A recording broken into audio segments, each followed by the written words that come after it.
ආයුබෝවන් ඔබ සැමට වෙනද වගේම අදත් තවත් අලුත් ගීතයක් ඔබ වෙත ගෙනීමට සූදානම් වන්නේ. අද ගීතය නාමල් උඩුගම මහත්මයාගේ බැස යන සඳදැසින් කියන ගීතය. මෙම ගීතය D මයිනර් වල තමයි අපි වාදනය කරන්නේ. ඒ ආශ්‍රිතව යෙදෙන පහසු කෝඩ්ස් ටිකක් තමයි මේක වැටලා තියෙන්නේ. එහෙනම් අපි බලමු බැස යන සඳදැසින් කියන ගීතය ඉතාමත් පහසුවෙන් වාදනය කරන්නේ කොහොමද කියලා. මුලින්ම අපි බලමු එහෙනම් මේ ගීතයේ ඉන්ට්‍රෝ කොටස වාදනය කරන්නේ කොහොමද කියලා. මේකට මම තෝරගන්නවා එකෝස්ටික් ගිටාර් කියන ඉන්ස්ට්‍රුමන්ට් එක තෝරගන්න.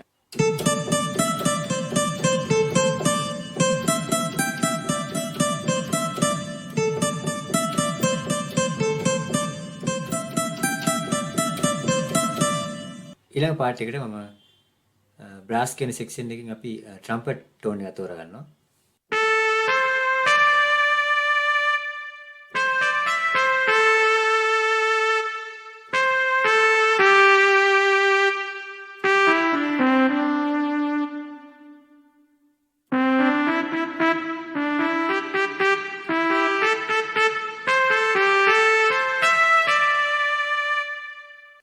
ඊළඟට මම ගීතේ වාදනය කිරීම පටන් ගන්නවා. ගීතේ කෝරස් එක වාදනය කරන මේ විදිහට.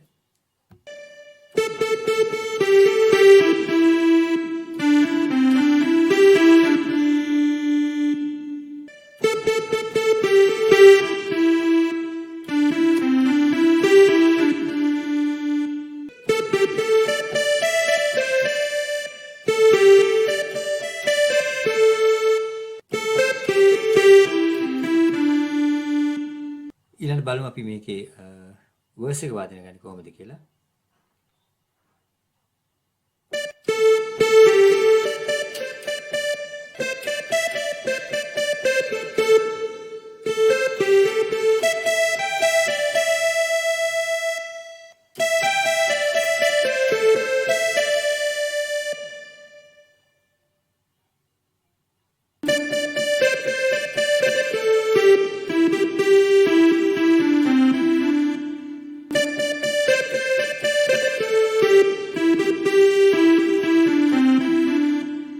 අපි මේකේ කවුන්ටර් පාර්ට්ස් එක වාදනය කරමු.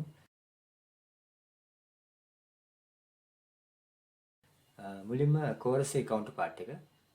මේකට මම එකෝස්ටික් ගිටාර් එක තෝරගෙන තියෙන්නේ. බැස යන සඳ දැසින් නවතාලන්නට බෑ.